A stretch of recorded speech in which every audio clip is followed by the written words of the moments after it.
பொதுவா நம்மளோட மாணவர்கள் கிட்ட போய் அ ஏன் மாணவர்கள் பெரியவங்க கிட்டயே போய் நீங்க கேளுங்க.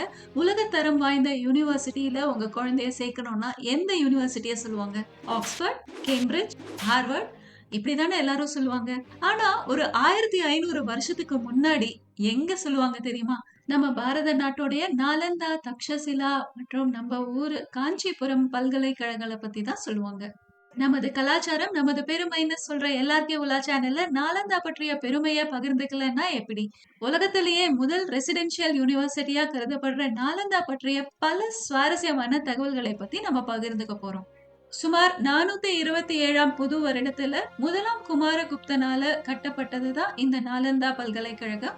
இதுதான் உலகத்திலேயே முதல் ரெசிடென்ஷியல் யூனிவர்சிட்டியா கருதப்படுது. மகத நாடுன்னு கருதப்படுற தற்போதைய பீகார் மாநிலத்துல பாட்டலிபுத்திரம், அதாவது இப்ப பட்னான்னு சொல்றப்படுற நகரத்துக்கு பக்கத்துல தான் இந்த நாலந்தா யூனிவர்சிட்டி கட்டப்பட்டது. நாலந்தா பல்கலைக்கழகத்தை மகா விஹாரம்னு தான் அழைப்பாங்க. விஹாரம்னாலே பொதுவா மடாலயம்னு அர்த்தம். இங்க மகா விஹாரம் அப்படின்னாலே எவ்வளவு பெரிய ஒரு மடாலயமா அது இருந்திருக்கும்னு யோசிச்சு பாருங்க. நாலந்தாங்கிற வார்த்தை சமஸ்கிருதத்தை எப்படி குறிப்பிடுறாங்கன்னா, ந அப்படின்னாக்கா இல்லைன்னு அர்த்தம். அலம் அப்படின்னா பத்தாதுன்னு அர்த்தம்.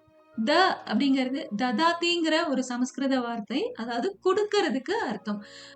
நாலந்தா மகாவிஹாரத்துல இருந்து குடுக்க குடுக்க குறையவே குறையாது அப்படின்ட்டு தான் இதுக்கு அர்த்தம். நாலந்தால அப்படி என்ன கொடுப்பாங்க? நம்மளுக்கு ஞானமா தான் தராங்க. ஏஎஸ்ஐயோட பதிவுகளின்படி நாலந்தால கற்பிக்கப்பட்ட பாடங்கள்ல இறையியல், இலக்கணம், தர்க்கம், வானியல், மெட்டாபிசிக்ஸ், மருத்துவம் மற்றும் தத்துவங்கள் அடங்கியிருக்கு.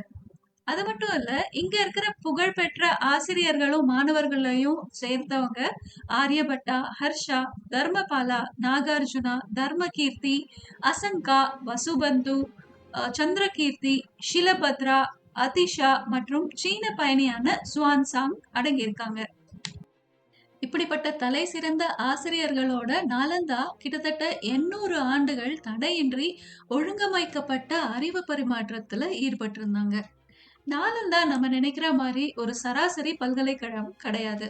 சீனா, திபெத், கொரியா மற்றும் பெர்ஷியாவில இருந்து பல மாணவர்கள் சேர்க்கைக்கு வரிசையில நின்று இருந்தாங்க. பல்வேறு பாடங்கள்ல ஆராயறதுக்கும் ஆர்வமா இருந்தாங்க. இப்படிப்பட்ட ஒரு துடிப்பான கலாச்சார பரிமாற்றத்தை கற்பனை செஞ்சு பாருங்க.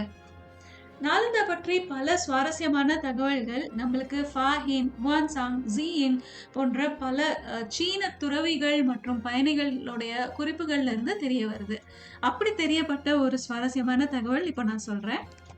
இங்க இருக்கிற துவாரபாலகர்கள் மிகவும் கற்றறிந்த நுழைவாயில் காவலர்களா கருதப்படுறாங்க. அது ஏன் தெரியுமா?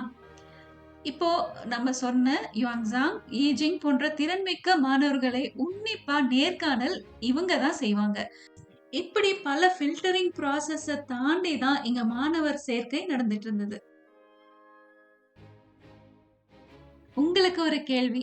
இந்த மாதிரி ஃபில்டரிங் ப்ராசஸ்ல உங்கள ஒரு நுழைவாயில் காவலர் இன்டர்வியூ பண்றாங்கன்னா, நீங்க எப்படி ஃபீல் பண்ணுவீங்க? கமெண்ட் பாக்ஸ்ல ஷேர் பண்ணுங்க. இப்படி பொற்காலமா கருதப்படுற இந்த 800 வருஷங்களுக்கு அப்புறமா நாலந்தாவ சுத்தி கருமேகங்கள் சூழ்ந்தது.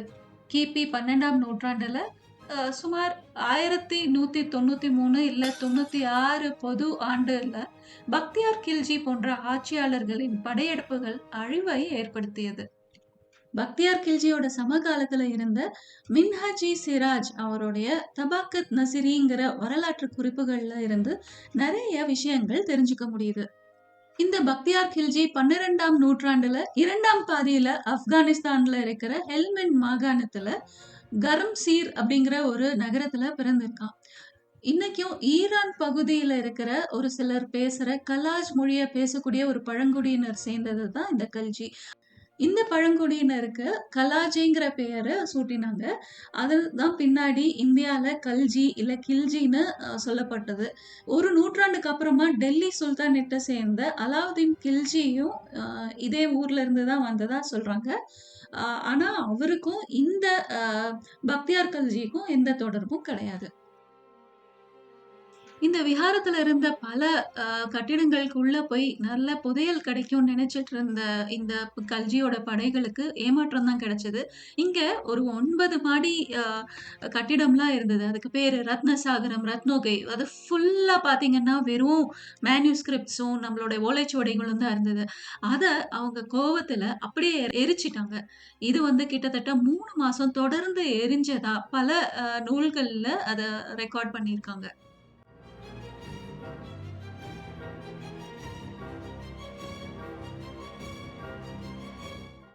ஆனா துரதிர்ஷ்டவசமா நம்மளோட பொக்கிஷங்களான கோவில்கள், நினைவு சின்னங்கள், அப்புறம் இந்த மாதிரி பல்கலைக்கழகங்கள்லாம் அழியறதுக்கு காரணமா இருந்தவங்களோட பேர்ல நம்ம பாரத நாட்டுல நெறைய இடங்கள் பெயரிடப்பட்டிருக்கு. உதாரணத்துக்கு பீகார்லயுமே அ இந்த நாலந்தா யூனிவர்சிட்டி அழியறதுக்கு காரணமா இருந்த பக்தியார் கில்ஜி பேருல பக்தியார்பூர் அப்படிங்கிற ஒரு ஊர் பேரிடப்பட்டிருக்கு. ஆனா, இது உருவாகுறதுக்கு காரணமா இருந்தவங்களோட பெயர்கள் எல்லாம் மறக்கப்பட்டிருக்கு. இப்படி எத்தனையோ நாயகர்கள நாம வரலாற்றுல மறந்திருக்கோம். அவங்கள எல்லாம் கொஞ்சம் ஞாபகப்படுத்துற மாதிரி இந்த சேனல்ல காணொளிகள் போடணும்னு எனக்கு ஒரு ஆசை இருக்கு. அப்படி அடுத்த காணொளிய யார் பேர் போடலாம் அப்படின்ட்டு உங்களோட ஐடியாஸ கமெண்ட் பாக்ஸ்ல ஷேர் பண்ணுங்க. உங்களுடைய பெயர் என்னுடைய அடுத்த காணொளியில ஒரு ஷவுட் அவுட்டா வரும். ராஜ்கிர்ல நாலந்தாவுடைய வெளி கட்டமைப்புகள் சிதைஞ்சிருந்தாலும் உலகளாவிய அறிவுசார் அதிகார மையமாக அது மரபு நிலைச்சிருக்கு. யுனெஸ்கோவோட உலக பாரம்பரிய தளமாக நிற்குது. இது இந்தியாவோட வளமான பாரம்பரியத்துக்கு ஒரு சான்று. மிக முக்கியமா நாலந்தா பல்கலைக்கழகம் புத்துயிர் பெற்றிருக்கு. 2006ஆம் ஆண்டுல தொலைநோக்கு பார்வை கொண்ட தலைவரான நமது டாக்டர் ஏபிஜே அப்துல் கலாம் பீகார் விதான் மண்டல் அதோடைய ஜாயிண்ட் செஷன்ல ஒரு யோசனையை முன் வச்சாரு. அது தொடர்ச்சியா பல நடவடிக்கைகள் நடந்தது. 2007ஆம் ஆண்டுல பீகார் சட்டமன்றத்துல இந்த புதிய பல்கலைக்கழகத்தை உருவாக்குறதுக்கான மசோதா நிறைவேற்றப்பட்டது. அதுக்கப்புறமா 2010ஆம் ஆண்டுல இந்திய நாடாளுமன்றத்துல 2 ராஜ்யசபா மற்றும் மக்களவையிலயுமே இந்த மசோதாக்கள் நிறைவேற்றப்பட்டது. இறுதியா 2014ஆம் ஆண்டுல பிரதமர் நரேந்திர மோடிஜி பதவியேற்றவுடன் நாலந்தா பல்கலைக்கழகம் அதோட புகழ்பெற்ற பாரம்பரியத்தை முன்னெடுத்து செல்லும் புதிய அத்தியாயத்தை தொடங்கிச்சு.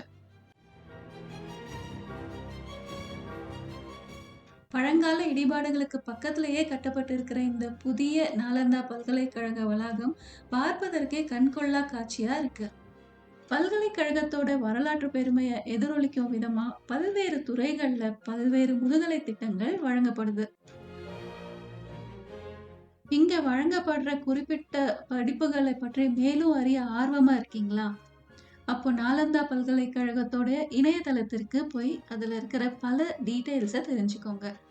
இந்த மறுமலர்ச்சியானது கல்விக்கான இந்தியாவோட நீடித்த அர்ப்பணிப்பையும் கற்றலில் உலகத் தலைவராக இருக்கிறதுக்கான இடத்தையும் குறிக்குது. நாலந்தாவோட கதை கல்வியின் முக்கியத்துவத்தையும் சகிப்புத்தன்மையோடைய ஆபத்துகளையும் நினைவூட்டுது. இப்படி கடந்த காலத்துல இருந்து கத்துக்கொள்றது மூலமா நாலந்தா போன்ற கற்றல் மையங்களை தொடர்ந்து செழித்து வர்றதுக்கு நாம உறுதி செஞ்சுக்கலாம். இந்த காணொளி மூலமா உங்களுக்கு புதிய தகவல்கள் எதுவும் தெரிஞ்சிருந்ததுன்னா அதை கமெண்ட் பாக்ஸ்ல ஷேர் பண்ணிக்கோங்க. இந்த காணொளி உங்களுக்கு பிடிச்சிருக்கும்னு நம்புறேன். பிடிச்சிருந்தா இதுவரை சப்ஸ்கிரைப் பண்ணலைன்னா தயவு செஞ்சு இப்பவே சப்ஸ்கிரைப் பண்ணுங்க. உங்களுடைய நண்பர்கள் மற்றும் உறவினர்களுக்கு இதை பகிர்ந்துக்கோங்க. அடுத்த காணொளியில உங்களை பார்க்குற வரை this is LRK signing off. Bye.